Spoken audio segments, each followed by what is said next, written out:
Tonight, leaders at an East St. Louis animal shelter want to know who would break in after hours and steal from them. The crime overnight was all caught on camera.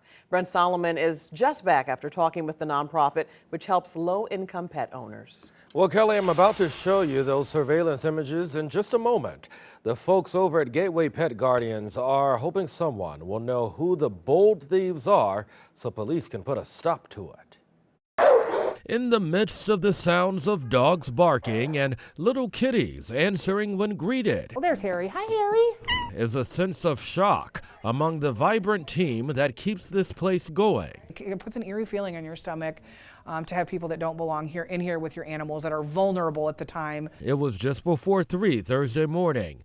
Take a look at surveillance video of these men making their way into the Gateway Pet Guardian Shelter here on North 15th Street in East St. Louis. We do have one video of the guy kind of tiptoeing down the back hallway. One of them with a can in his hand. But they ate food, drank energy drinks out of the refrigerator. And then made off with the goods.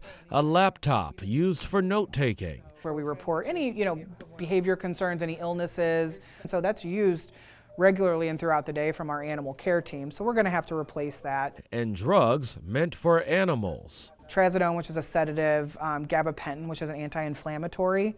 And then carprofen, which is our equivalent of 800 milligram ibuprofen. So it doesn't have a good street value, and you're certainly not going to get high on it. It is why leaders here aren't sure why the thieves felt the need to target them. If you're desperate enough to break in somewhere and then you're hungry, of course I feel bad for you. However, we can't go about it that way. And so we have some things that we're going to do on our part in terms of additional security things that we're going to put in place. We're a nonprofit animal shelter, and so that stuff is going to cost money. After 5 years of being in East St. Louis, the shelter says they haven't had any problems, and they love the sense of community that they have there. They wonder if it was outsiders who did this. They're now fundraising to replace what was lost. You can find that info on KSDK.com.